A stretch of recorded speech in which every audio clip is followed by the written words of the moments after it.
I went to I the don't know, thrift maybe. store today. Have you seen, Dillin? If I Yes. say I've been to the thrift store today, you know what I'm talking about? Yeah. I Yeah. commented on it. Oh, did you? I didn't see the comment, unfortunately. Yeah. I found this is for the watchers of the video. Yeah. I found this. This fan art of both male and female Hawk from Dragon Age 2 in a At the thrift value store. village. Absolutely amazing. $10, just called wall art. That's Absolutely incredible. I didn't catch the title. I immediately bought it because Obviously. this fucking rules, and it's a sign that I should replay Dragon Age 2. Age 2. Yeah. God spoke through Yeah. Value Village as I was picking up some gear. By gear, I mean I was looking at Value Village. I thought I saw a very hideous Winnie the Pooh. Sure. It's pretty gross. Found that. I bought very nice jumper, which is drying at the minute because I just hand washed it. But you'll see pictures tomorrow. The jumper's very nice. And I bought a gift for Abby because I'm going to Abby's house tomorrow for her birthday. Beautiful. But that is to say, I've been getting texts from Dillin over the past week and a half because we kind of preloaded our Veilguard play, considering we were able to record episode 1 immediately after our Trespasser episode. So then we had 2 weeks to finish Act 1, which we did about a week and a half into. So we had like half a week before we needed, and then we've had a week and a half to do this. Over the past week and a half, I have gotten several messages from Dillin saying how pissed off they are and how much they hate this game. I don't like the game at all, but I don't think I'm as pissed off as Dillin. I just simply think this game is really bad, and that's about as far as I get. I haven't been waiting for it for a decade. There are missions that I really liked. Great. I can't wait to hear about them. Yeah. And I must not have done them. Because nothing in this game is enjoyable. And I'm tired of being fucking gaslit, Reddit. The only reason to dislike this game is not because you are transphobic. That's not. Stop it. That's not the fucking only reason. In fact, this game is transphobic. This game is worrying. Is Islamophobic. This game is fucking racist. And look, I'm going to be honest.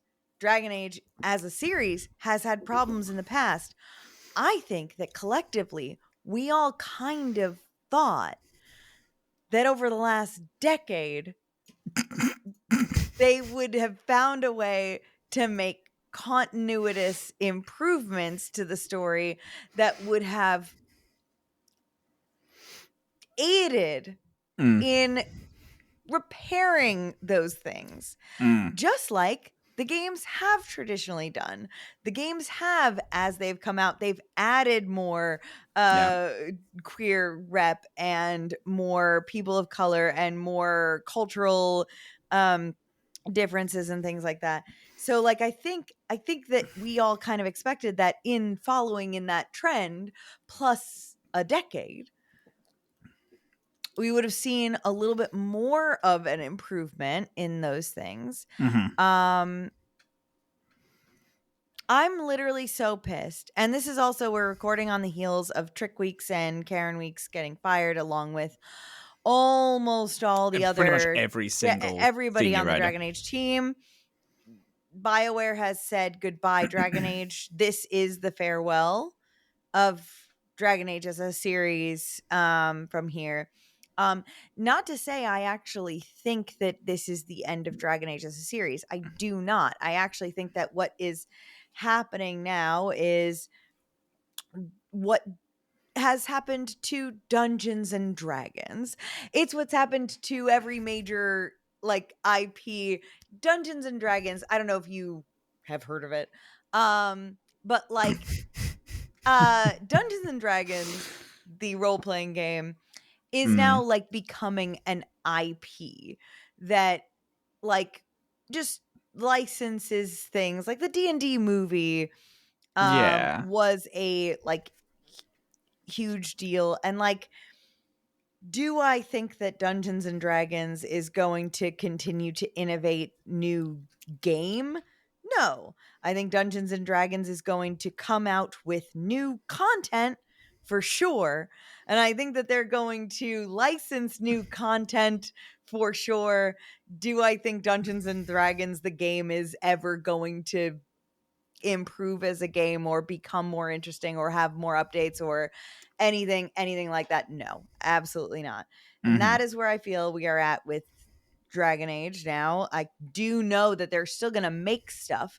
They're still going to put stuff out there. And this is like this game is, do you know what? My nephew is 4. Great kid. He loves Spider-Man.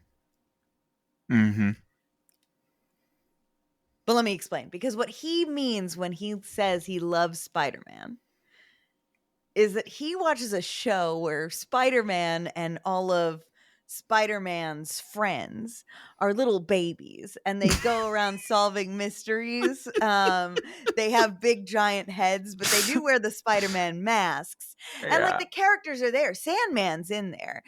He's mostly a good guy, but sometimes he's just misguided, and you gotta convince him that he's doing the wrong thing, and then he does the right thing. Anyway, but he still will come to you and be like, I love Spider-Man. Spider-Man's the best. That's what, from now on, when people say they love Dragon Age, I'm going to assume they mean the giant-headed big baby Dragon Age. that the the fucking Cartoon Network installment of Dragon Age. Yeah. That, Dragon Age Go. Dragon Age Go. Yeah. And it's not to say that, because you know what? And I'm going to do this. I'm going to speak defensively because you're all vultures and you're evil. And I dislike making content. Yeah. So the thing is that, speaking defensively, obviously, all of the games had tongue-in-cheek humor, and all of the games had sarcasm, and all. This is not that. I need you to stop. This is bad. It's a bad game. It's insulting. It's insulting how they write queer characters. It's insulting that you can't actually be a queer character. Yeah, that's crazy. You actually can't. You can be non-binary, but I actually want to rephrase that. You can be no boy, no we. You can be.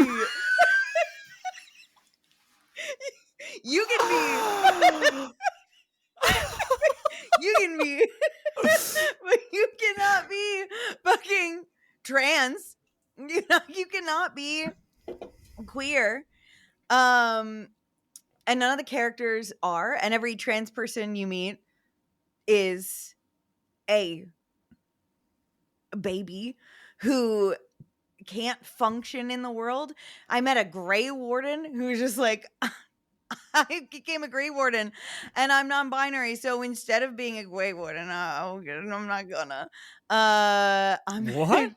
Yeah, I met a Grey Warden who had to confess to me that they were non-binary, and then they were like, I did the joining ritual to survive. I don't want to be a Grey Warden. I don't want to fight Darkspawn. I'm just gonna stay here. Don't tell anyone that I'm a Grey Warden.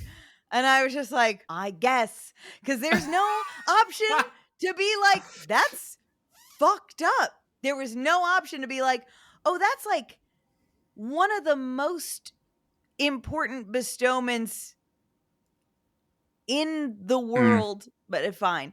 But it also doesn't matter because the Grey Wardens aren't Grey Wardens in this anymore. They're just people. They're knights. They're just like now. the Antivan Crows. They're just actual heroes. They're just heroes. They're just good guys. They're not complicated assassins. They're not anything. No one is anything. Nothing is happening. And we've got now all of like the legacy writers are gone, all of the devs are gone, and like I need you to know that this is not their fault. This is so obvious. This is so obvious because in 2017, we almost had a Dragon Age game. We almost had it. And everybody working on it, every writer was excited because it was the vision. It was the vision of the sequel that they were planning. And that got kiboshed. And now, No, I didn't know that. years later, now, this happens. No one is excited. People are defensive of this game in a backlash of the bigotry that's complaining about it. But like, my gosh, you have Tosh, who, I mean, we've had the Qun as a part of this series since day one. So like a lot of things have been new or they've been added in later series. The Qun we've had as a concept since day one, and it's evolved in every game, lore-wise and story-wise. And there has always been some...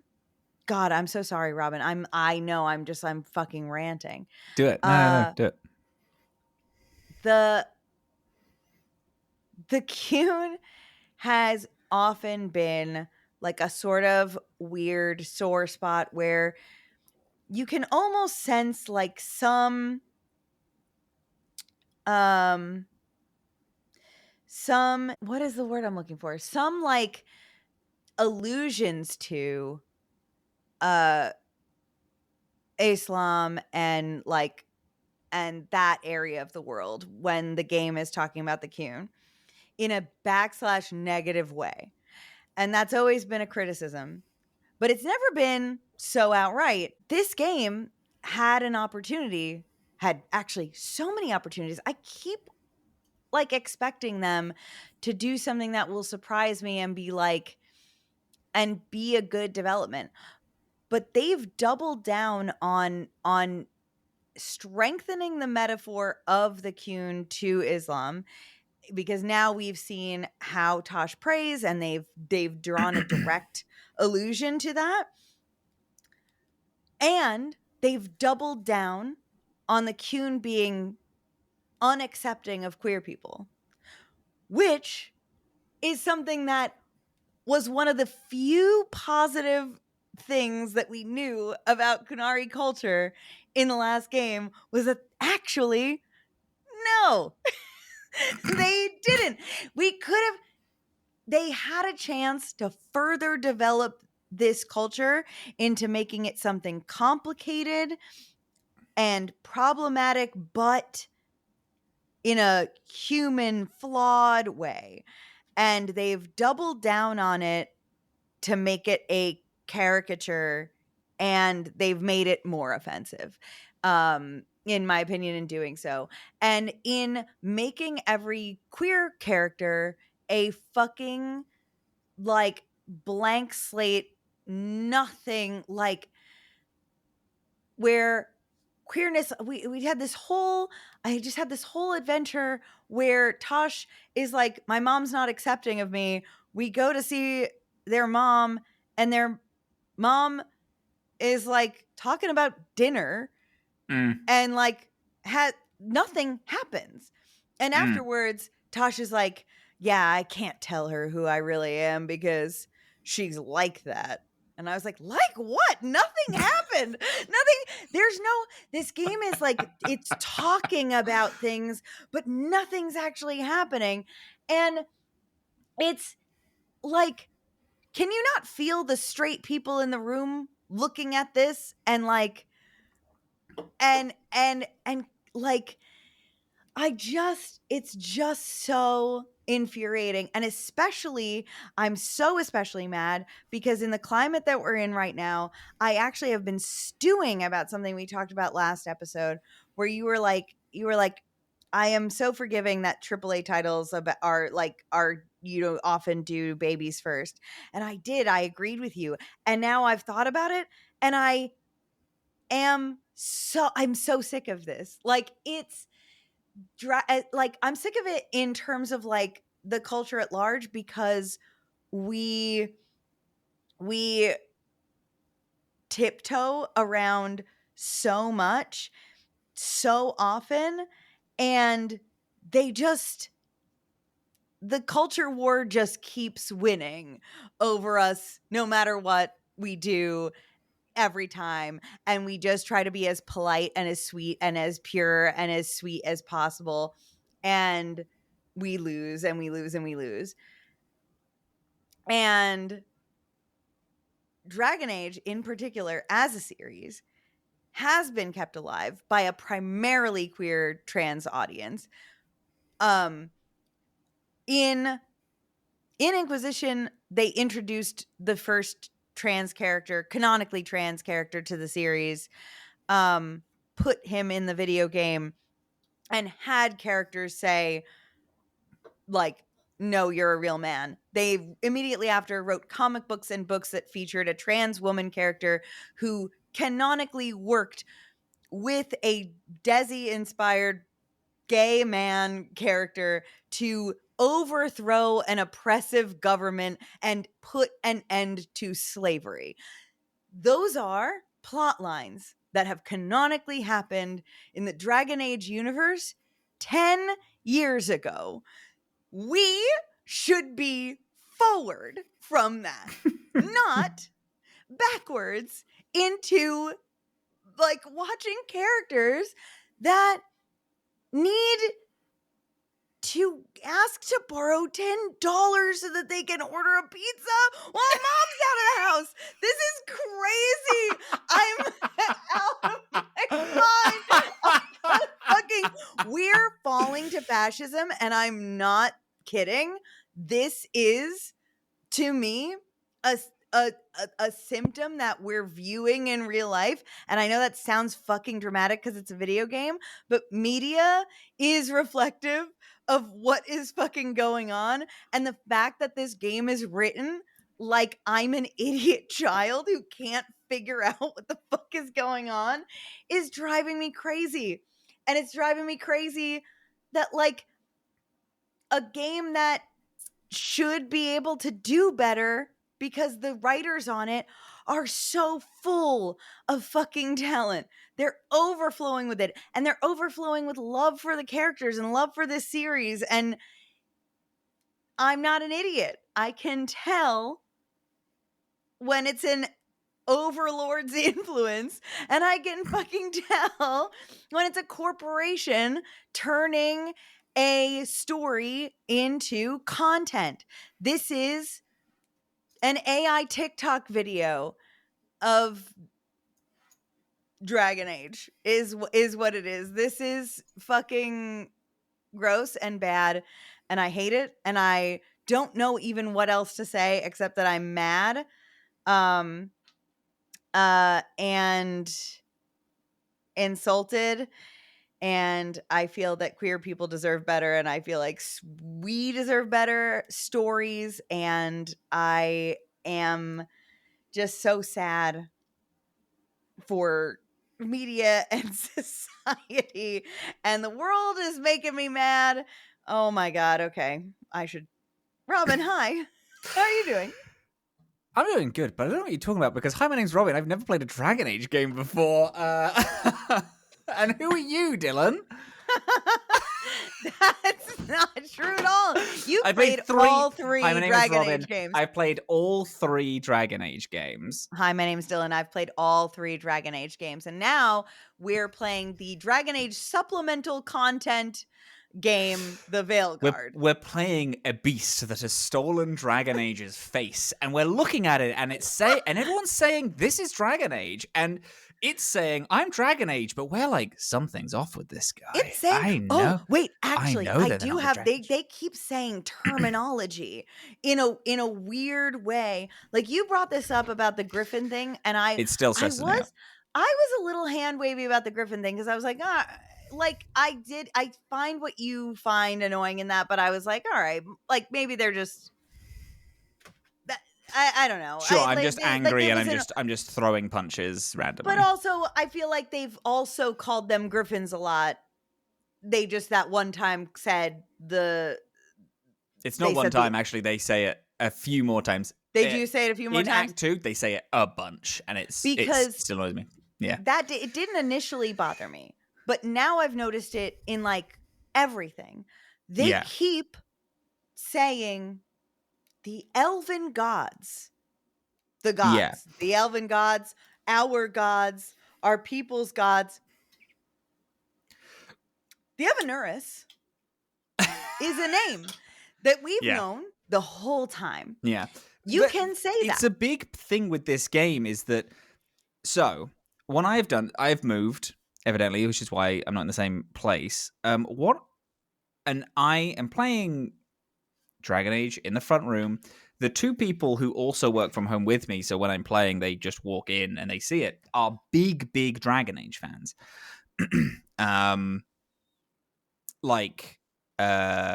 Sid has been doing, just played all of the Dragon Ages a million times. Kai has also played all the Dragon Ages a million times. Very recently, actually, because of Dorkspawn, played all of them on Nightmare difficulty and was like, this is the best. Kai did? Yeah. That's so hot of Kai. That's crazy. Yeah, they said that the Flemeth fight took them half the run time of their entire run. That's a hard fight on casual. That's a fucking hard fight on casual. Yeah. That's wild. And then they didn't play all of them. They skipped 2 because they were like, I love the story of 2, but I can't play that combat on Nightmare because it's just too much and I don't like it. But then they did Inquisition. But then they did Inquisition on Nightmare as well. Inquisition on Nightmare is also really hard. It's pretty fucking tough. The Samson fight. However, when they were coming in and they were like, how's the game? Kyle already doesn't like. Kai's actually played, started 3 different runs with 3 different classes because they were like, this class actually just doesn't feel good, and then changed classes and were like, this doesn't feel good, and has only gotten a little bit into the game and then is like, I'm actually not going to play this anymore. Specifically, also, Kai bought a new PC to play the Veilguard. Started it, played the opening 5 hours with 3 different classes, and was like, "This sucks," and then stopped playing. But whenever asked about it, I said, "This game feels like Rook is someone from Earth who has been pulled into the Dragon Age universe, and that's the story." It's like people keep referring to things as Earth terms. They keep saying, this is a griffin, which is a half eagle, half lion. They said, they're going to kill that. They're going to sacrifice that elf deer, is what they said. Elf deer made me want to freak out. Actually paused the game. And, elf deer, another thing which stressed me out. In terms of that, it was minor, but I did get a little rumbled by it. It was a Davrin mission, and we were looking for a Hela, right? It's a Hela is what they're called? Hala, yeah. Hala. And Darren said, maybe Hassan just likes venison. And I was like, venison is deer meat. You would have a different name for it. And here's the thing. On its own, none of this matters. Yeah. What it is it's a symptom of them not caring about the world and not buying into the universe of Dragon Age. And when it keeps happening, the thing is that they're going to use the excuse, we just wanted new people to get involved. No, you fucking didn't. Who is Solus? What does any of this fucking mean? Right, this is a direct sequel. It's a direct sequel. Who are these new people that are going to be fucking... Who gives a fuck? Oh, God. That's the thing. It's like, who is this Inquisitor? Why does this Inquisitor keep turning up? Who are they? And they never explain it because this is a direct sequel. It is a microcosm of the fact that they don't care about Dragon Age, and they keep rewriting And producer input. they being Is the corporation of the corporation. EA doesn't care. Shareholders don't care. Yeah. There are some things. This is arguably the worst thing. I would rather this game 100% be dog shit rather than teasing me with interest. There are some personal quests. There are some quests in this game that I really liked. There are some personal quests that I'm super interested in. And frustratingly, they go down story paths that I desperately wanted them to go down. Specifically, one which is Harding's storyline is something I've wanted for fucking ages. I love the idea of dwarven magic. How much of Harding's storyline have you done, by the way? So the last thing I got is I go to meet her in. It's just I'm getting so sick of this whole like half of my companions' quests, or I have to meet them somewhere so that they can tell me something. It's like 3 lines of dialogue. And it's 3 lines of dialogue, and then we go back to the fucking lighthouse. I live with you in this admittedly already pretty atrocious home base. It's that, like, really bad. It's visually interesting, but it is a terrible home base. There's no reason for me to be here. It's the most empty world. It's empty. It's empty, and it's as empty as the fucking story of this game. So but yeah, my last thing is I went to go meet her, and she started talking to me, and then she went a little weird, and she was like, I hear them. The thing that's chasing me is... Was this in Ravane? Yeah. The thing that's chasing me is now turning on the dwarves. Yeah. Is what she said. Good. So okay. So yeah, and that's the last thing. I have a lot of notes, babe. So I want to go through a little bit of the story because we've had our rant, and then let's just get through the story now. So no, go for it. You go. I opened with the not want to be a woman conversation with Tosh, which I thought was fine because it was Harding and Tosh bringing it up together, and it's like I've been speaking with blah, blah, blah, these people about this, and I just want to tell everyone that. And I was like, okay, that's kind of cute. Yeah. I like that in story. We did the same in the Adam list, so I can't comment on it negatively because I did. I got a little bit that you probably already got as well. It was like a side dialogue thing that I liked, but it also made me feel really mournful that we are not getting her actually in this game as a character.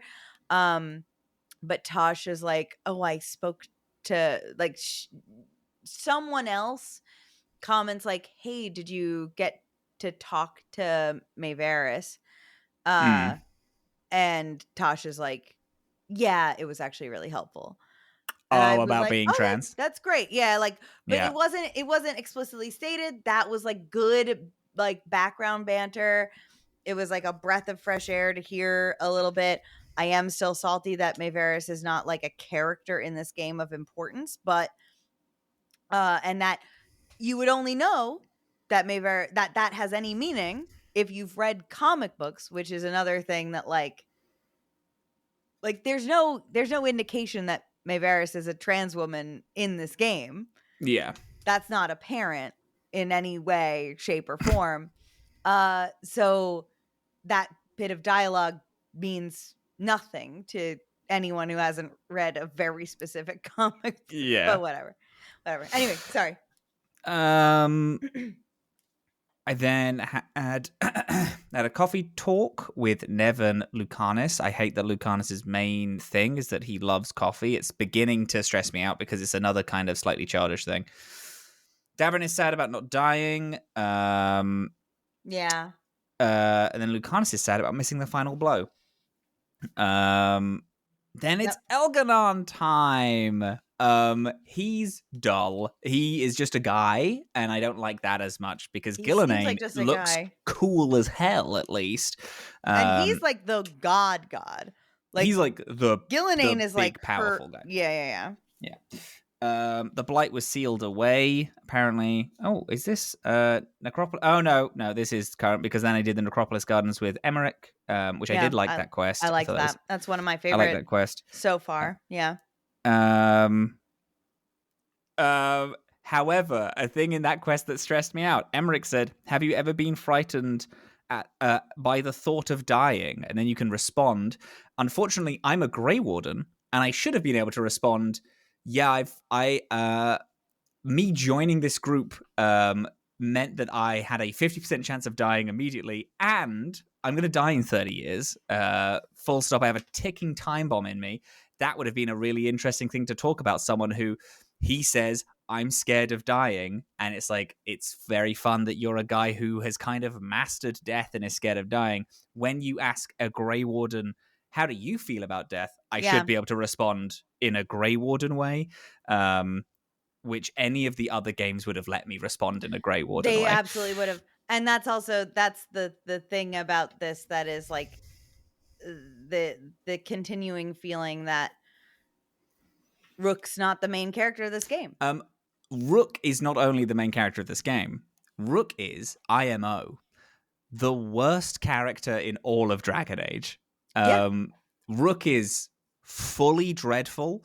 The thing is, there's nothing. The thing that I have taken a lot of joy in, and I think that my joy of this thing has been, a consistent point of our conversations, is having an idea of who my protagonist is going to be, and them shifting throughout the game, into someone else, and it's like, what are these major decisions doing to my character? How are they changing as people?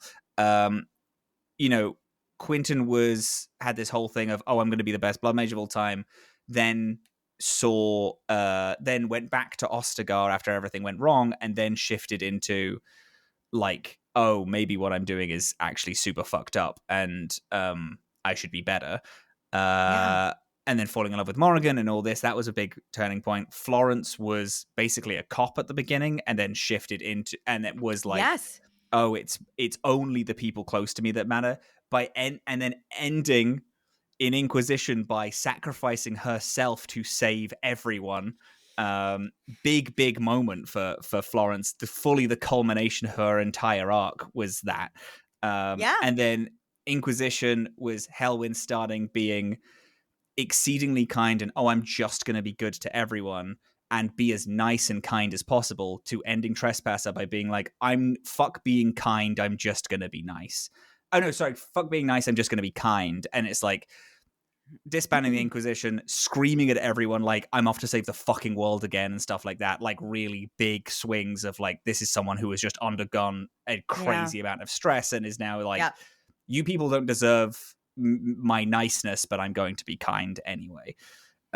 Rook physically can't change in this game because there is no important decisions. There is no important dialogue options.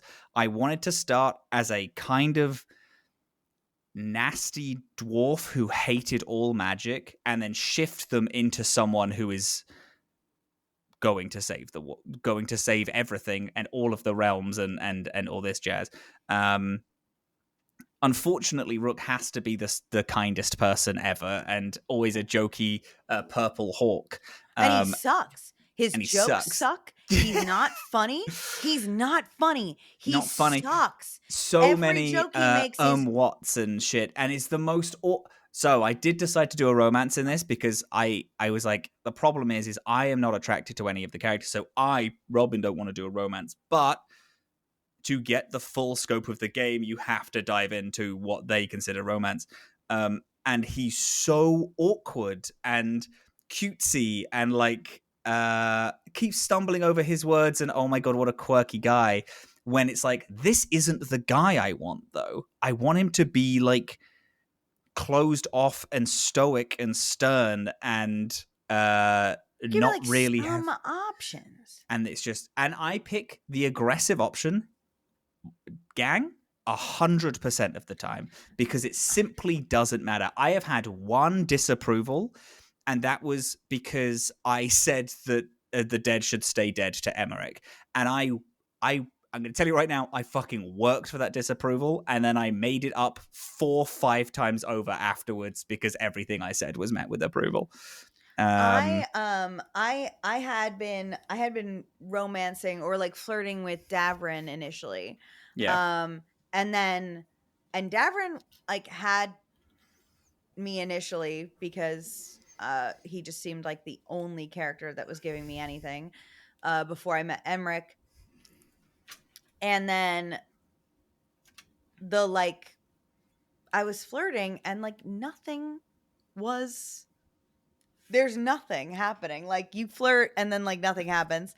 And then like the character kind of just started to fall into this childish, like kind of innocent realm where I was just like, okay. So then I'm like, all right, Emmerich's an old man. You know what? I'll fuck an old man before I fuck a cheaply baby. So I was like, let me start flirting with Emmerich. So then after I flirted with Emmerich a bit, I then got an option from Davrin the next time we talked where he was like, hey, we've been flirting a lot. Is that like, are we doing something here or what? And I was like, nah, we're not doing anything here. And he approved. Which is I am not saying I need him to be a dick about it, because that's obviously silly. But like, have you ever been dumped before? Like because it's normal that people would be like, that sucked. Like, hey, you know, like you can just let some things. Do you know what? A little. I actually have 2 things to bring up about this that I think is interesting. In both Mass Effect 2 and Baldur's Gate 3, a thing which I think is really interesting is, admittedly, they've softened him too much, but Gale of Waterdeep is a character that everyone thought was very controversial when he was first around because he goes really hard into you, falls really fast, and if you reject him, is kind of a dick about it. Loved that. And they've taken it away since. I thought that was awesome. A guy who just can't really take rejection is just kind of a dick if you are like, I'm actually not that interested in you. I thought it was awesome. There is a character called Jack in Mass Effect 2. One of my favorite characters in the Mass Effect franchise, full stop. If you reject her, she won't speak to you for the rest of Mass Effect. She's just pissed that you said no because it's her character. She's just a dickhead. And if you reject her, then she just fully refuses to talk for a while. You have to like get her approval up loads by just bringing her along on a lot of missions and like doing her personal stuff, because otherwise she's a dick. Love that shit. Give me actual human reactions to putting yourself on the line and getting rejected. For people who are like not like, they just don't have their shit on lock. Like Gale is very emotionally compromised constantly. Jack is exceedingly closed off and just like doesn't know how to be rejected or how to make human connections. That's her whole storyline. But the thing is that in the Veilguard, everyone is exceedingly competent. The only thing wrong with them is that they have like Tumblr anxiety, and that's about it. Anyway, they're not like they're competent in their skills. They have like, but they're not. But they emotionally they have their shit so on lock that it doesn't matter what you say to them. That it's fine. It's water off a duck's back. They like won't respond poorly to anything, which is yeah. That's what I mean by competent. Yeah. They just like have all already been therapized. Their only thing is that they get kind of sad sometimes, and have anxiety, and you gotta calm down over that. Not even really. I would love sad. I would love some fucking emotions. Yeah. Anyway, there are some interesting thoughts on Andraste and Faith and how it got it wrong. I don't think it's super great because I think it's a little condescending how they talk about it.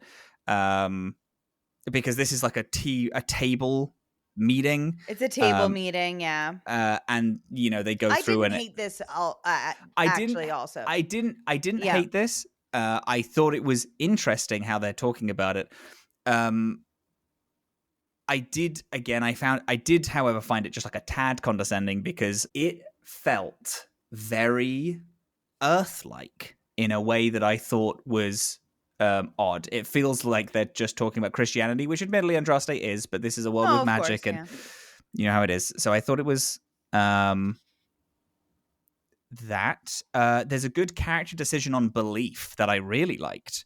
You can decide if your rook believes in Andraste, doesn't believe in Andraste, or believes in something else entirely, and I did like that.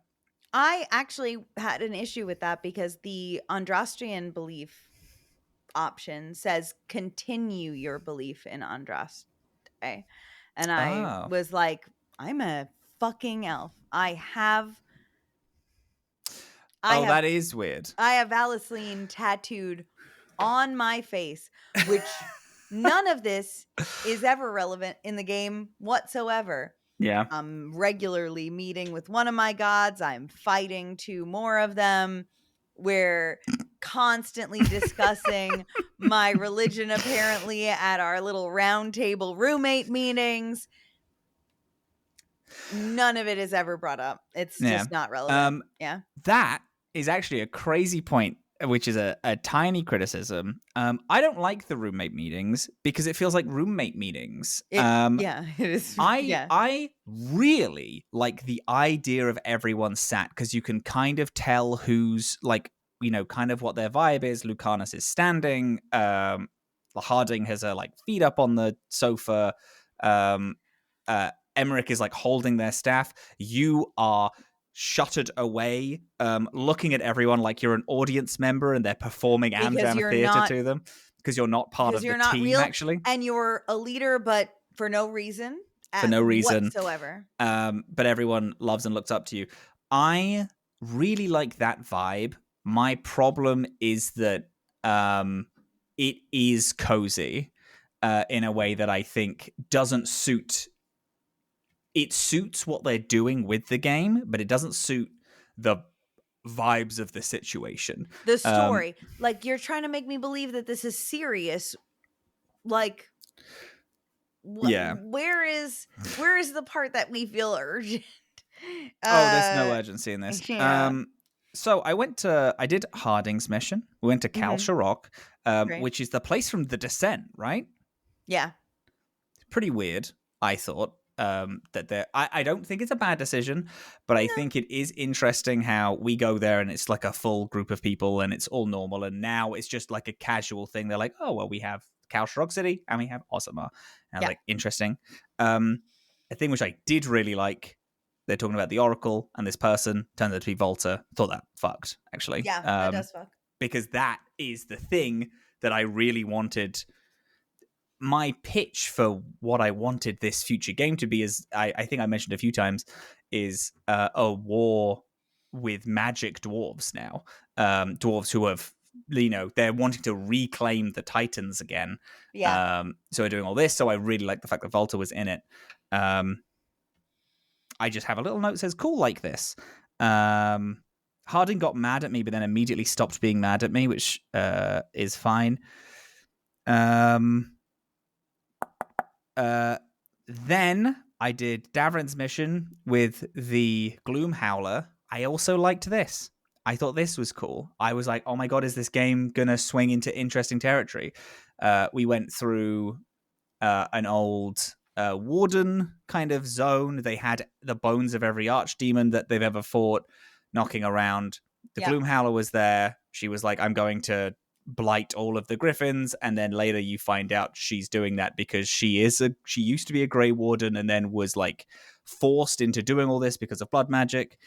I very, very, very, very don't like Varric's closing remarks at the end of every chapter.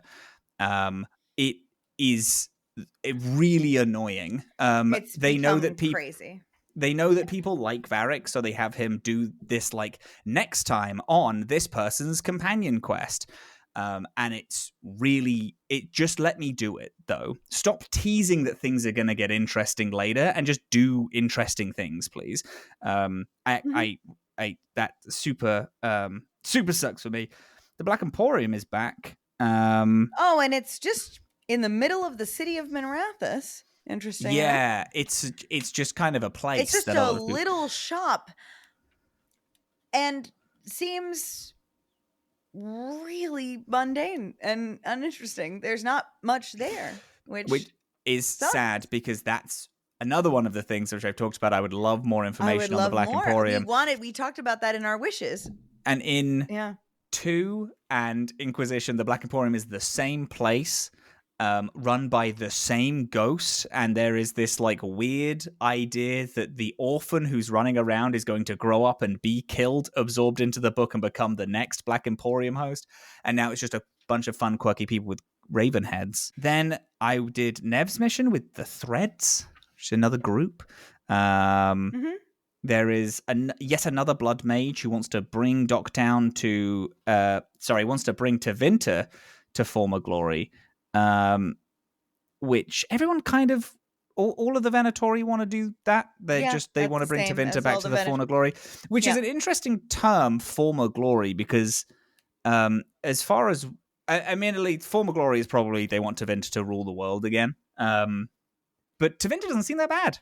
At the minute, it doesn't seem like the hideous, evil town that we've talked about for 3 games at this point. Yeah, for 3 games, everybody we've met from Tevinter, except for like a handful of people, have been like slave owning, like mwahaha evil, like mustache curl evil, like power hungry magisters, who are only thwarted by like the resistance of a resilient few. Yeah. But now they've decided to not address or talk about any of that, or even give us like some kind of explanation to that. They're just like, no, everybody's cool here. There are elves running around in Minrathous. Yeah. And it's fine and cool. Ignore the giant half-circle prison in the sky. We still don't know what that's about.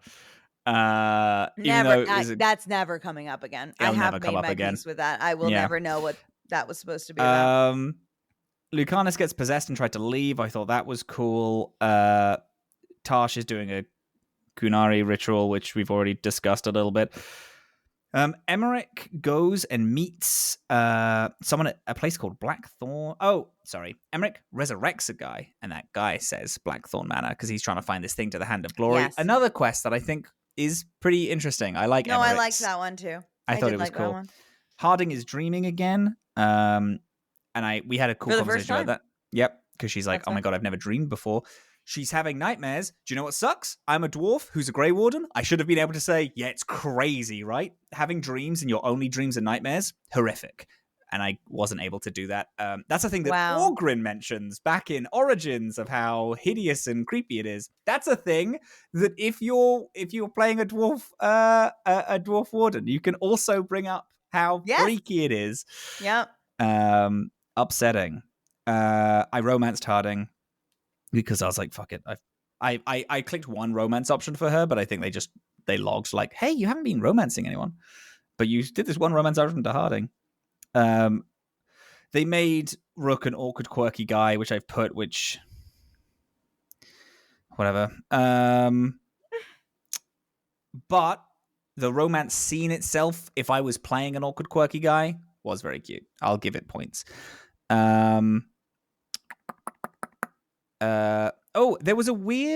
There was 2 missions, one after the other. One was gather everyone at the library table, which I did, and then immediately Harding comes in and is like, hey, we need to meet. And I was like, that's what I'm doing now. Everyone's here except for you. We're literally waiting on you, and then you have to go across the road and then meet at the cute cozy table.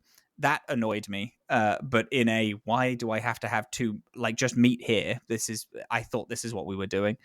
The gods have an archdemon and a dragon again. Oh, I just have gods have an archdemon and a dragon, but then the dragon is an archdemon.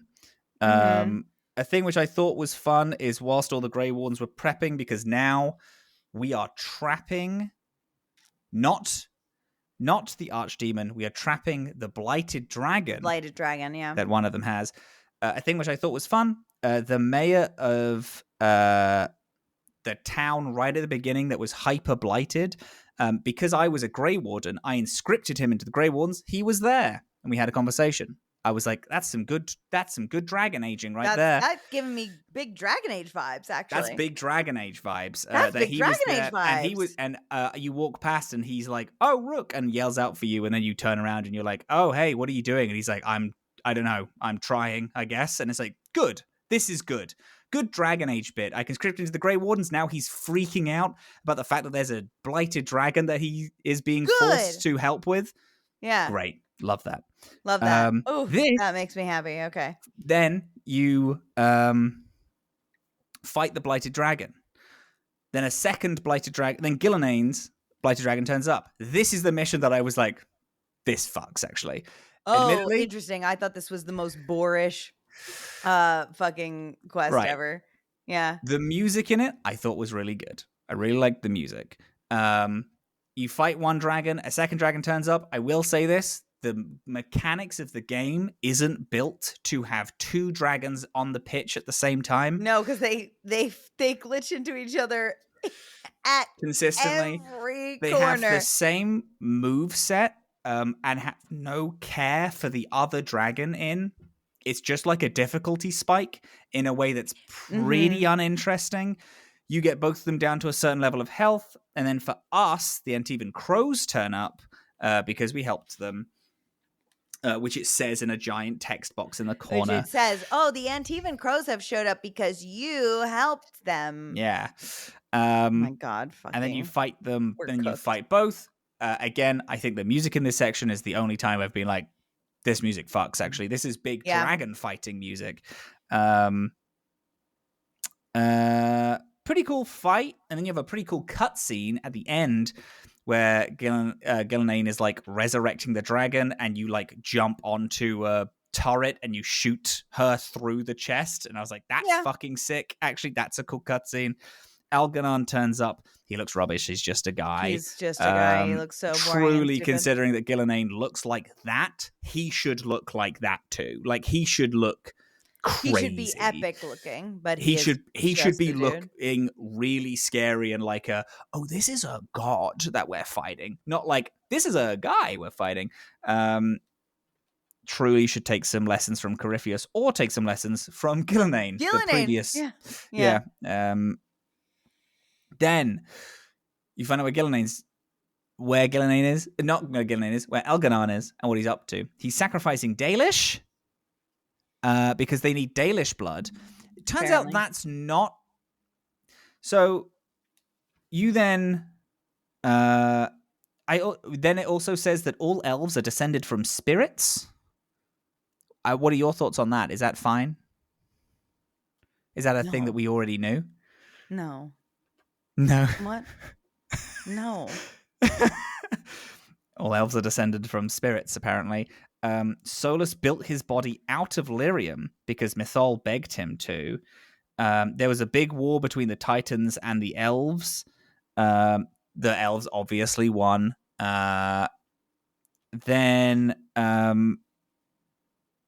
Emmerich and Tarsh had an argument about corpses that was almost interesting. Threatened to be really cool because Tarsh thinks that people should stay in their bodies. Emmerich thinks otherwise, and is like, no, the body is a vessel for a spirit. It doesn't matter.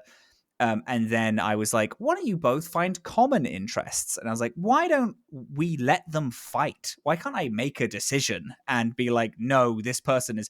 Emmerich is fucked up for doing this, which is what I wanted to say, because Rook keeps being like, I actually don't like Emmerich because I don't like the fact they're fucking with bodies because I'm already against magic.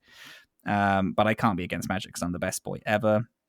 Yep. The Dalish sacrifice quests, you pretend to be part of the cult. Pretend to be part of the cult. Then you all get kind of blood-controlled mind possessed by Elgernon. Elgernon, yeah. You then break out of it because the people around you are the best mages ever. I feel like Emmerich should have had a hand in this because necromancy, I feel like would definitely work with getting blood controlled. However, this then put a weird perspective on all of the Venatori. Are all of the Venatori being mind controlled by Algernon? Should we have some empathy for the fact that I have a big hammer and my stagger kill is pulling a guy around and then crushing his skull into the ground? Should I feel bad about the fact I'm doing this because they are being mind controlled? Is that the story that we're hitting with? Because you were being mind controlled and Algernon didn't know that you were there, so he was surely mind controlling everyone around you, right? But was the Venatori not because he was already on also his controlling side? your companions, because your companions make a comment about like whatever thing he was promising them in their head and like drawing them, and we're able to resist it because because we're, again, none of me or my companions are any stronger than anyone ever has been. We Yeah, are not special. We but do then they not were have a able to. special resistance to anything. No. I also have thoughts on what I would do to make this combat system and the fact that your allies are just. I have a mechanics thing that would breathe into story that would make Please. Rook the lead character. So this is my pitch. We, for this one game, abandon the class system because we have essentially abandoned the class system. You pick warrior, rogue, or mage. All of your party members are also segmented off as warrior, rogue, mage, but because they can't fight, it's just kind of like a skills thing. It's just additional Warriors skills that you have. can Yeah. detonate and apply things, which the other two classes can't. Which is unfortunate, and I think that because of that, it makes it so that I don't want to bring Davrin or Tash along because we have the same applies and detonates, and you kind of still need tank, rogue, mage in the party because then you have the perfect synergy with all of that kind of sub things. My pitch is at the big fight, you should have picked a starting class in quotation marks. Solus, since he's been thrown into the Fade, should have instead not been thrown into the Fade, but thrown into you. And then you, throughout the course of the game, since no one else has health bars, you can, regardless of what you start as, you can cast magic, do weird rogue abilities, and also do warrior stuff, because all of the things you're doing are like superhero based things. I'm like jumping a million feet in the air and then slamming down in this big explosion. And then I think what the story should have been is, the reason why it's you is because you kind of have a god spirit half living in you. So you're the leader because you're part Solus, which is why you can speak to Solus and it's only you. And all of your companions are the reason why they're just adding on to you is because, weirdly, you are the most powerful person in the world right now. It has to be you to do it. And your storyline is using the Lyrium dagger, trying to figure out how to get Solus out of your body, because I think it would be fun if you took some of Lucanus's storyline with the fact that he's possessed and put it into you. You're possessed by Solus, who still wants to tear open the Fade and like collapse all that shit.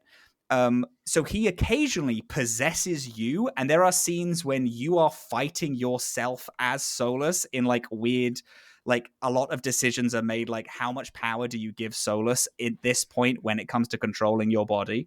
I just thought that would be a cool way of playing there is no class system, and it also makes you the lead character whilst keeping the same mechanics and the same kind of storyline. Ooh, there's a fun mechanical thing that could have been done there, where it's just like, okay, Solus is in you. In your pursuit of information, you can either, like, you could gather information, but gathering information allows him more control over you, and like more influence over your mind and body. If you take less information from him and you talk to him less, then you remain completely free, but the figuring the things out is people going that to you're be trying to help, it's yeah. like you can't help them nearly as much. But then in letting him have more control, and then it could be all right, you've let him have more control. Have you bonded with him or have you not? And so then that could give like two different like So endings as to like so how I he don't acts towards you. I've only played like the prologue of Cyberpunk 2077, but I do kind of know the vibes of it. Here's a spoilers for Cyberpunk 2077, by the way. Yeah. The storyline is that you have this like you have a guy who's like a very well-known person in the cyberpunk lore called Johnny Silverhand in your brain, and he can control you because you have a lot of cybernetics, and he can like move your body, and you're seeing him everywhere, and he's doing shit, and he's influencing your conversation. And I'm pretty sure that at the end of the game, you are always going to die. But the choice is if you kill yourself or you let him just take your body over because he's just uploading himself into your mind. But then if you let him take you over, there's a thing of, does he like you as a person or does he not like you? And he can like give respect to the fact that you're like, you know, you've tried to help him and all this stuff or not. And I think that would be a cool place to play Solus. That's cool. Is like, are you being someone that Solus respects? Are you being kind to the Inquisitor if you romanced the Inquisitor? Like, Solus asks you to say something to someone and that's the decision. Is like, no, I'm not going to say that because I don't like you. Or, sure, I'll tell this person this thing because you asked me to. Imagine the scene of Solus being in your mind and you're speaking to the Inquisitor and Solus is asking you to talk to them as an old friend or as like the person that he loves. And you deciding what you're like letting slip to this person, and how cool those scenes would be.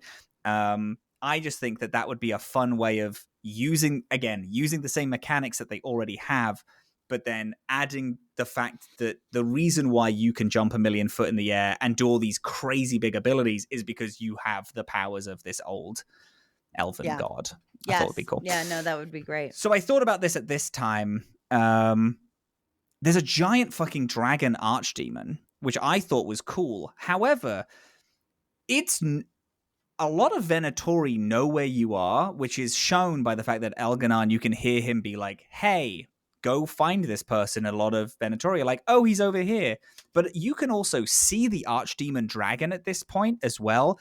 And he is just at the ritual site, still just kind of looking over half in the water. And I was thinking, why is the dragon not looking for us? It's an archdemon. We are very unprepared. If a giant archdemon dragon was trying to hunt you down because you let loose, it would be way more fun. Also, what I was looking for this quest was I was looking for a Wicked Eyes, Wicked Hearts, where you are in a cult and you're pretending to be part of the cult. Said, oh, you're in disguise, go in undercover. I was like, I was really expecting a little bit more of a subterfuge, but no, you just kind of watch them kill Hala, and it's nothing. No, there's Harding is like, oh, we don't have to watch this. And I was like, I want to watch this. What is going to happen? And it just kind of explodes. And then they're like, oh, disgusting. What evil people. And I'm like, all right, gang, it's not that big of a deal. It's one deer. It's but you can't really. Veilguard producer. Real Veilguard producer behavior over here. Dear. Then I finished that mission, saw Tasha's mother. I had a full dinner with her. I thought that was under average, to be honest. I don't like the fact that Tasha's whole storyline is them being trans. And instead of the fact that they can breathe fire, and we've not seen that from a Qunari before. But if they just fucking decided to lean into the interesting bit, which is that you now have an out trans character in this game from a culture that does recognize that.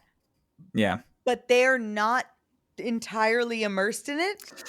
That is cool. Like, they're not entirely immersed in the culture that they came from that would have been accepting of that, but would have had other problems to come with. What's interesting is the quest. So I had the dinner with the mother, and then Tash was like, I'm just never going to tell her. And I was like, don't then. Who gives a fuck? And then we had another scene where Tash's mother came to the lighthouse. How are all these people getting to the lighthouse, by the way? Because everybody has an Illuvian. Everyone does have an Costco. Illuvian. That's true. Yeah. Yeah. It just doesn't matter. Yeah. You just pick one up at the Black Emporium. Yeah, and there's one on every street corner nowadays. Yeah. The Black Emporium, that's a franchise now. We got a Black Emporium over here. Black Emporium. There's that one 4-spot corner where you can see 4 Black Emporiums in one intersection. It's a real thing, everybody. You just got to go to Times Square. Don't worry about it. I had another one where Taj's mother came to the lighthouse, and Taj's mother mentions, we have a word for people like you, and it's this. And then Tash got really annoyed, and I was like, I clearly don't know the context of that word, because I'm pretty sure that... Because Tash's mother keeps talking about... Sorry, I keep knocking my microphone. Keeps talking about the fact that they're Quinari, and it's like, yeah, in the Qun, they're really dedicated to the Qun, but then also doesn't accept Tash being trans, so I don't really understand what the deal is with that, but whatever. Had a Davrin quest, which sucked. It was a picnic, and I was mad that he took me all the way out to the forest to do that. Harding romance quest, which I did actually think was interesting. Ooh, thing I thought was fun, now that I'm romancing Harding, I'm walking on a lot of conversations of people talking about the fact that we have romanced each other. Like, there was a conversation with Tash and Harding where Tash was like, hey, be good to Harding or I'm going to kill you. And then Harding was like, it's early days, but, they've been very kind to me and all this. And it's like, I like this kind of talking about events. I haven't gotten any of that yet, but that's fun. I thought it was cool. And then there was one with Emmerich and Harding as well, where Harding was like, yeah, I keep kind of... Because the thing is whenever you kiss Harding or do anything romantic, you, fully pass out, and Harding kind of goes lyrium mad for a bit. And Emmerich is figuring it, is doing some tests, and is like, oh, it's because whenever you're around Rook, you kind of get this huge lyrium flare up, which makes it dangerous for you to have these feelings. And I was like, that is super cool, actually. I like that. I hope they do it more. Yeah.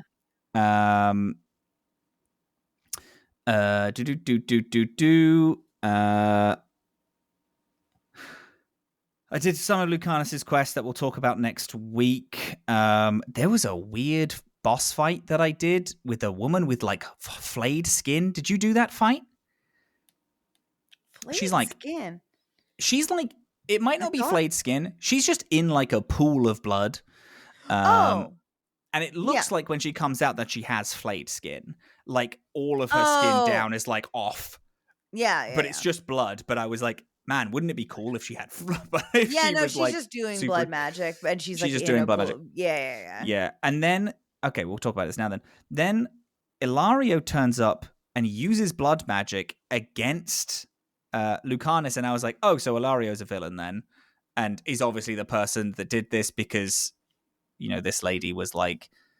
Lucanus was like, hey, tell me who betrayed us. And then Ilario turns up and then stabs this woman immediately and is like, oh, it's you then.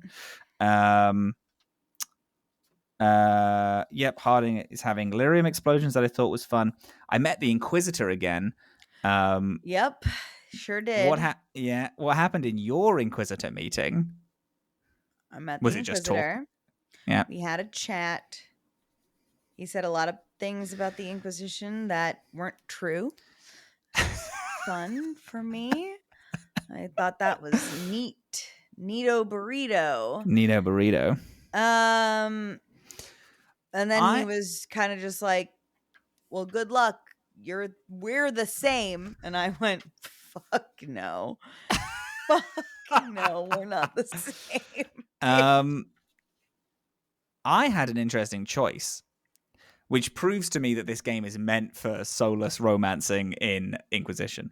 I had a choice whether or not my Inquisitor is going to attempt to reunite with Solus or is going to break off romantic contact. that I thought was weird that I was making this decision. I thought I should say things that should prompt the Inquisitor to do a thing You're rather not than a character. fully You're not making we're the not decision. Rook. We're not Rook. We're not Rook. Rook is just Rook is another a mouse. shitty NPC in this game. And I know, and I hate it. Because I was the problem with this choice. Because some people are going to be like, well, you're not playing the Inquisitor, so obviously you're not going to make that decision. The thing is, my Rook would say, no, kill Solus. Solus is an evil person. Kill him. He's Exactly. he is the reason all this has started. Helwyn would not do that, and Helwyn would try and rekindle whatever they had before because Helwyn is very alone. So I, as Rook, said, you should reunite with Solus because that's what the Inquisitor would do, not what Rook would do. But it's like it wouldn't. I get it. I mean, Helwyn wouldn't listen to Rook because Helwyn doesn't know who the fuck Rook is. Because who is that guy? Who is that guy? Nothing. I fought a dragon with Tarsh. That was pretty fun. I mean, it was fun because it was just the combat is my levity here. I get it. Yeah. It's starting to irritate me because I get it. I'm happy that it's interesting, but it's actually not interesting because they've sucked any narrative experience from combat. So combat is combat. I'm playing Magic the Gathering out there. I'm just fucking all right. Let's I'm sorry. I'm just flipping cards and tapping them and making the numbers go up and down. Yeah, it's also a little it's frustrating that I've fought now 4 dragons and all of them have the same move set. Come on, let's mix it up, gang. Oh my god, yeah. Then that was one of my favorite parts of Inquisition is that all the dragons have like a unique layer action and stuff and yeah, it's good. And cool shit. I met the Butcher in Treviso. Turns out he was fine, actually. He was a good guy all along. Kind of. He was kind of a good guy. I mean, he tests you to see if you're true to Treviso by killing himself. So he was clearly fairly a good guy. And he was being manipulated this whole time. I'll give you the information you need and I'll die doing it. Yeah. Yeah. He blighted himself so that he could save everyone. And then we hit the point of no return. The gods, we found them. Morrigan's going to do something. And then I stopped playing. Yep, same. So there you go. We've caught up. We did it. Veilguard. We did it. The Veilguard. I'm concerned about a couple things. I've been romancing the fuck out of Emmerich for hours and hours. We're at the end of Act 2.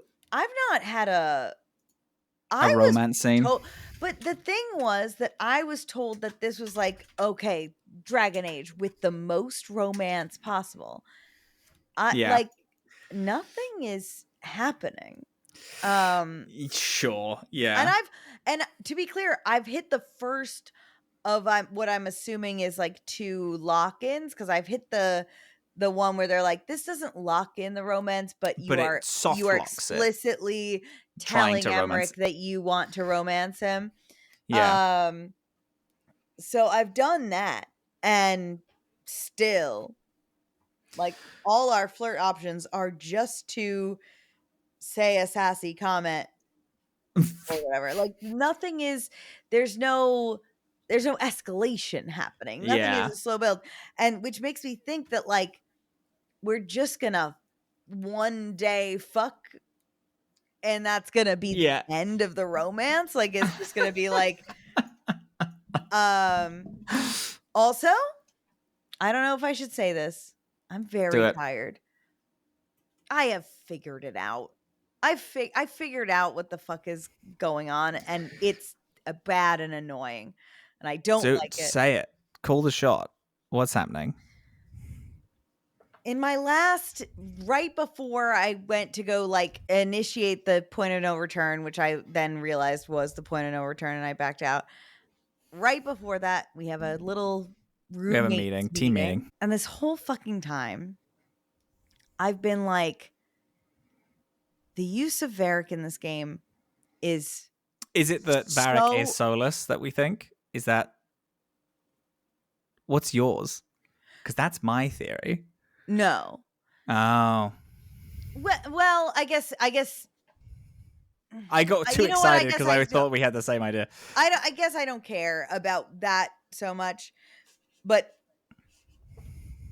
I've been like, the use of Varric in this game is meaningless and nothing. He's narrating, but that doesn't mean anything to me. He's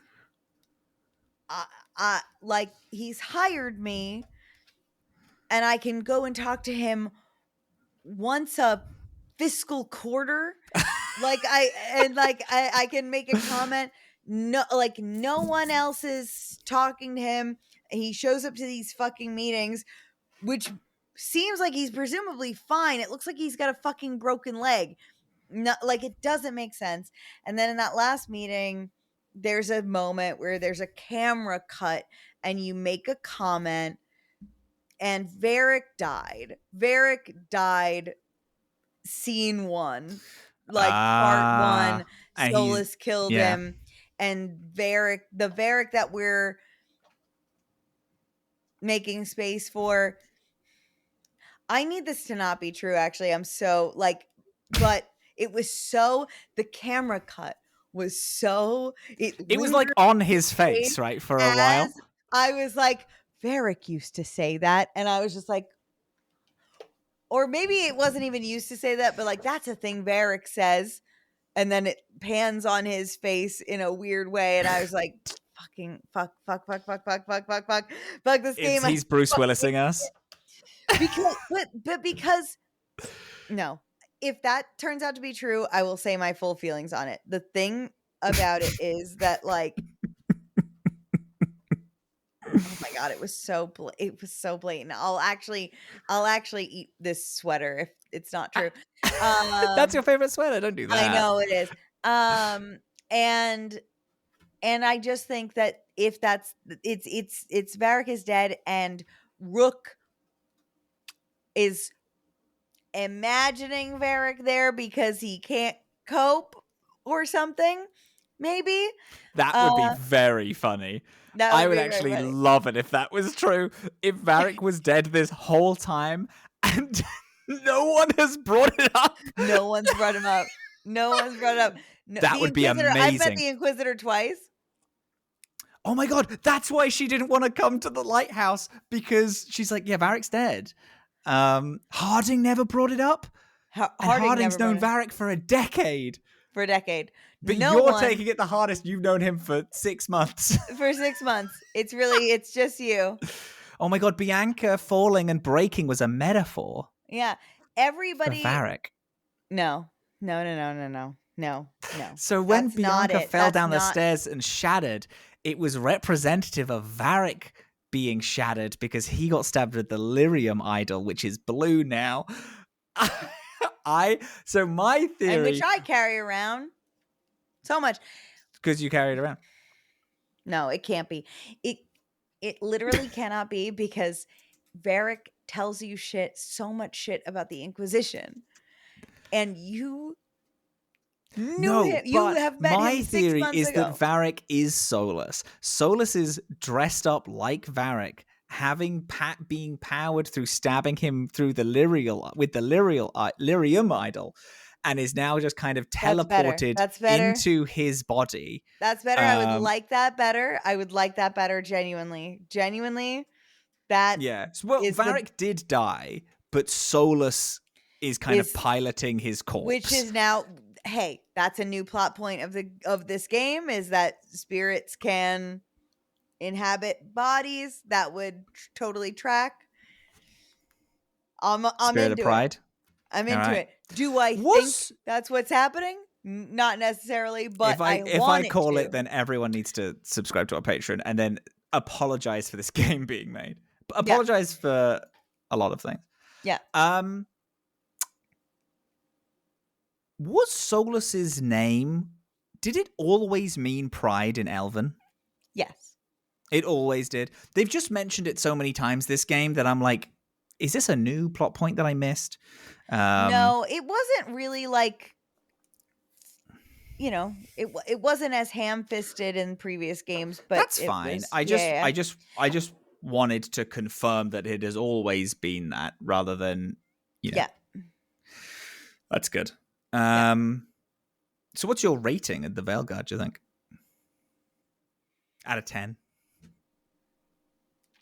What's the lowest number? Our negative numbers. Our imaginary numbers on the table. What's an imaginary number? I give it 7 out of 10. I meant like in mathematics. Oh. I didn't mean not like fantasy numbers. Fake numbers. So. Am giving this as a game. It seems nice. It seems nice. I feel like I was speaking to another friend the other day who said that she bought it because everyone loves Dragon Age, so she was excited to play the new one, and then again had to put it down because it was so bad. Yeah. That's 2 friends who have never played a Dragon Age game who picked it up and was like, is this what Dragon Age is? And then put it down, and I had to be like, it's not. Play Origins. Yep. I've been buying a lot of copies of Dragon Age Origins for people. Which, careful, because Steam has officially dropped support for it as of, I think, today. So it's gonna glitch even harder probably going forward. Well, they were never updating it. They weren't, but they did an update this morning which like removed future update toggles from it. Like it's just this game is cool. So EA is going full scorched earth evil. Oh on yeah, this. They're done with Dragon Age is what the thing is. Yeah. Huge. So because if people don't play Origins, Dragon Age 2 or Inquisition, they're going to think that it's always been like this. People will forget. Yeah. I think this is just it's a rug pull. We're done with this series. I think this game is I will give it a 3. I think mechanically interesting. It's beautiful to look at. They design the cities very well. It's occasionally beautiful to look at. I will actually, yes, they're pretty, but I think they're exceedingly like dry. There's not like I'm walking around Minrathous, but I'm not exploring Minrathous. No, I'm not. I'm walking around Treviso, but I'm not exploring Treviso. Like, no. I'm doing the I'm like zip lining between buildings and shit like that. Zip lines are everywhere in the north. The south doesn't know how to fucking travel. They haven't figured it out yet. No one in Ferelden has figured out that we just needed to zip everywhere. Yeah. You know that bit from I Think You Should Leave, which I know that you don't like, but it's the I think you're only here for the zip line. People are saying that to Dorian as he's ziplining around the place. Yeah, you're only here for the zip line. Dorian and Maevaris, like, where are they? Where are they? Where are they, truly? Where are they?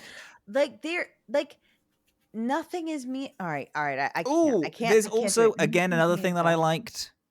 I like evil Emmerich. I like Emmerich's like evil old college friend who's back and doing evil shit. She's really cool. I liked that. That was cool. Why is everything with my companions like the very first time that I meet that we hear about something is the day that we defeat it? Like, she's not defeated. She's run away for me. You might have defeated her. She is yet to be caught.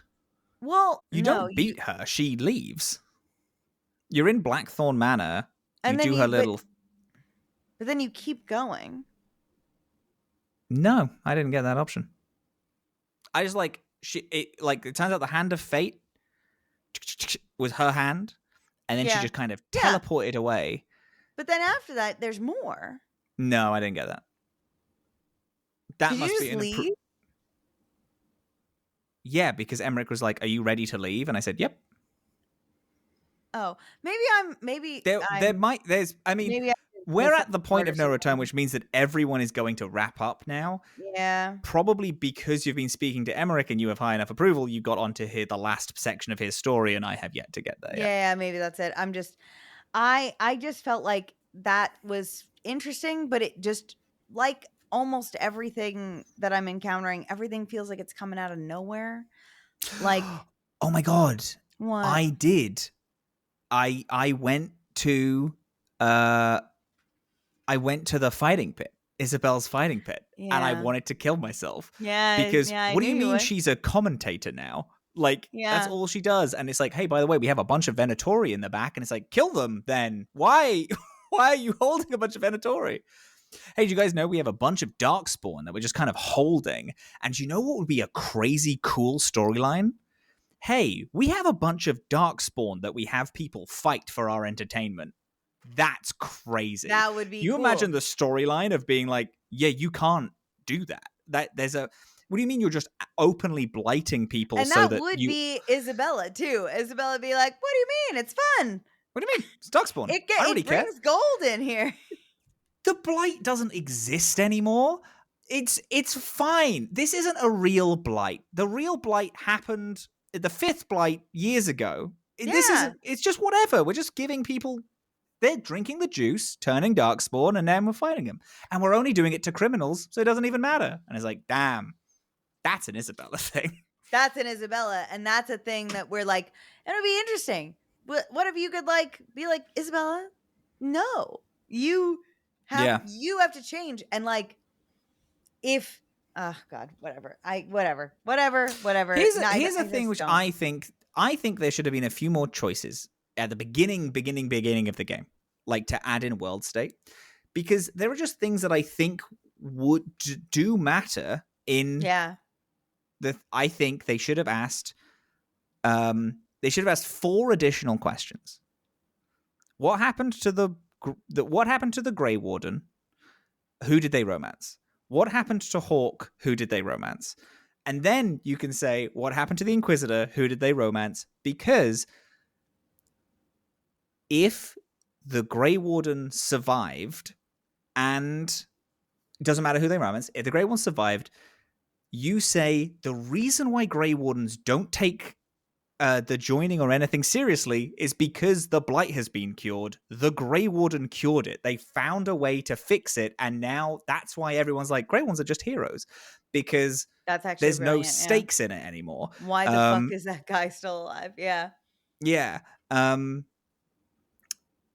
It's important to know who the Grey Warden romanced, because if the Grey Warden romanced Morrigan, if the Grey Warden lives, then it's like, yeah, but did they live because they romanced Morrigan? And then you have a brief mention of Kieran. I was also walking around the Veil Jumpers camp, which I now have at full love. They love me very much, and the only reason I go to Treviso, I bought all of their valuable items. I went to the Veil Jumpers and just gave them a bunch of fish, which was very fun because when you meet the butcher runs away and you have to chase him through the market, but you can still buy things in the market. So I briefly stopped chasing the butcher to buy baskets of fish. And then I went to the Veil Jumper and I sold them all the fish. But I did that because they had an armor set that I wanted, which is the only reason I did that. But as I was walking around the Veil Jumper camp, they were like, hey, so what do you think of that woman Morrigan? And they were talking, but they weren't saying anything. They were just like, yeah, she's kind of nice, I guess. And I was like, ooh, incorrect. She's Morrigan is kind and not nice. That's kind of her whole thing. Woman. Yeah, she'll help, but she'll help because the world's ending, not because she gives a fuck. And also because she has some goal as well. Also, tell you what, I'm adding an additional choice. Did Morrigan walk into the pool is so integral to that, because does she have part of Mythal in her, or all of this old elven knowledge? Because that changes. Or does the Inquisitor, who we meet have all of that knowledge? Because that's a pretty fucking huge decision. And especially important considering that we're fighting a bunch of old elven gods, is who has the brain of all these old elves? That's pretty integral. I don't care. The reason why it's important. the reason why it's important what Hawk did is because it not only changes Varric's disposition, but also if you're meeting Isabella and you romanced Isabella, she wouldn't be doing this. She just wouldn't be in Ravane doing all this stuff. She'd be doing something else, and she wouldn't have turned up. Or you can, have some fun conversation. Imagine a Hawk that romanced Isabella and didn't die or go into the Fade is just like, I guess my fucking wife is gone because she joined the circus. Circus. A worse possibility is that Hawk is in Ravane. Isabella is doing her weekly shift at the fighting pits, but Hawk is just hanging out. The champion of Kirkwall is just knocking around somewhere, and you can't go speak to them to say, "Hey, what's up? What's up with you? Do you want to come help us kill a god?" Yeah. I bring up my point of I don't think the lighthouse should have been the HQ. Yeah, I liked the design of it. I was very excited by the design of it at first, but it just, nothing about it grows to feel like a home base, and I think it's so barren is the big problem with it. It's very barren. Also, there's been some people who are saying that we're not meeting this game where it is, and I would like to say yes, we are. Oh, we are. We are meeting the game. Yeah, this is a new game. Yes, they had 10 years. Yes, it was through development hell for a lot of it. It is still pretty dog shit, like in most ways. And a thing which we in the Discord server, which I thought was really interesting, is there was a poll of what's your favorite Dragon Age game. Dragon Age 2 came out on top. Dragon Age 2 coming out on top proves I would use this in a scientific study. It does not fucking matter if your mechanics are completely dog shit and don't work. If your story and writing holds up, people will love it. To this community, to the Dragon Age community, absolutely. And that's the thing. It's like the Veilguard doesn't have good, interesting writing on its own. If we meet it where it is, everyone is a stupid child baby, and you are playing the most useless, boring fucking character I have ever played. Here's the thing. I, at some point on this show, would like both of us to play Baldur's Gate 3, which has things that it's a thing that I pretty much have to do. But it's something that I personally have a problem with, is I think that the protagonist of BG3 is exceedingly weak unless you do what I consider the canon run, which is the Dark one. The Dark Urge, yeah. The Dark Urge, I've heard other people say kind of a similar thing. Which is like the canon run, which is a thing which, when we play Baldur's Gate 3, I'm going to say we are playing the Dark Urge because that's the story of Baldur's Gate 3. Yeah. Even then, you get to ask questions, make quips, make decisions. The companions are fucking brilliant. My lizard is called Lae'zel because I think Lae'zel is one of the best written characters in anything. Yeah, she's good. The thing is, it's also, the decisions are crazy in Baldur's Gate 3. You can there's have a lot of impact. Shadowheart die. You can have no companions because you kill them all. Like, that's the level of decision making you can make in that game, which is the reason people love their Tavs. Is the reason people love Baldur's Gate 3. In this, your Rook does nothing and is no one because you just simply can't do it. You just can't be anyone, and the game sucks and is dreadful. We have 1 week left. We got 1 week left. What's really upsetting is we have 1 week of the Dragon Age games left, and then we are not done with Dragon Age. No. Because on our Patreon, we have talked about that we're going to start doing the book clubs of the books. We're going to do book clubs of the Dragon Age books. We don't know where we're starting. We don't know how long that's going to take. We have a little while. And then we're going to do the comics and all that stuff. And then we're going to go into a new game series on this main thing. Yes, we are. We're not going to say what the game series is, but if you can guess, you can guess.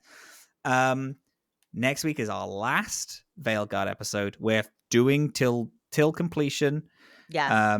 The week after that, we are going to have a fun wrap-up episode where we just talk about Dragon Age.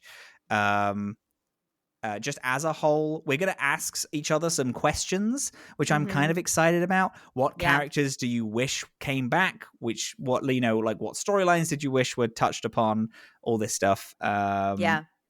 Admittedly, I was going to do my what is your pitch for what this game should have been and what you could have done, and that's what I was going to be like. I actually think you should have had Solus in your soul, and that was kind of the point, because this whole game is about spirits being in people's bodies, and I think Solus being in you would have been really cool. I think it would be cool having a Johnny Silverhand thing, but I was going to talk about that in our little wrap up. But we're going to have a wrap up, and then the week after we're doing our new series. We're still going to be called Dorkspawn because the name is just too good. It's so good. Speaking of, there is new Patreon content up. We spent 3 hours talking about how much we love the Dragon Age 2 characters. Oh my god, I love them. And that is on the Patreon now.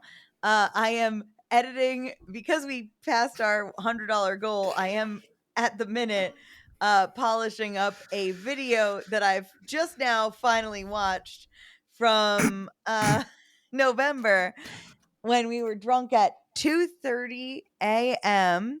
After the filming Unprepared Casters filming trip, which if anyone here doesn't know, we both do a lot of tabletop role-playing game content, and we have also done a lot with a group called Unprepared Casters, and we did a week-long film in person of a bunch of different games. Where we all got drunk, very drunk every night, and then woke up at 8 a.m. to film all day. So this was a 2 a.m. after filming, and it is 7 minutes long and ends with Nick Meyer entering the room and being like, "Oh, I have a story about that, but you have to turn the camera off."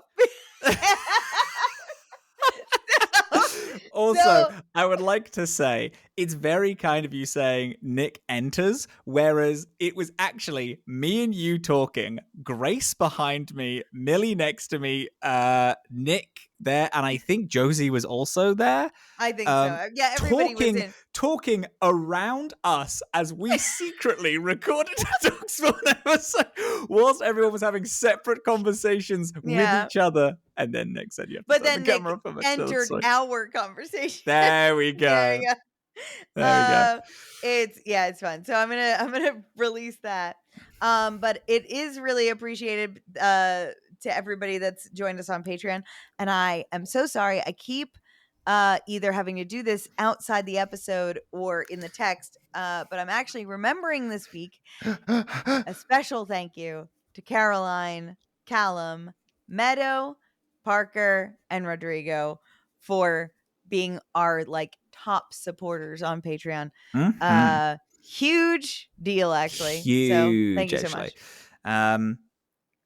Also with the Patreon, it's not only Dorkspawn stuff. We also do tabletop role-playing game things. We have our first show, which is Frequencies, which is on there, which is a horror show with where we are both in it. And that's very good if you like horror and you want to feel horror about being creative and making things. That's on there. There's going to be other shows that we're going to be making and putting on there.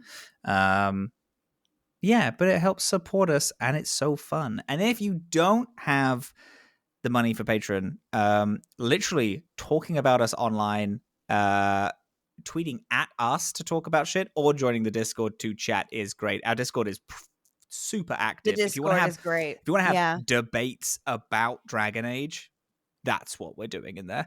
It's the best. We are the best pretty people solidly, in the world. consistently debating about it's the great. Veilguard and then Dragon Age as a whole, Dragon and what we Age like and dislike about it. Oh my god, it's been amazing. Yeah, it's really very, very good.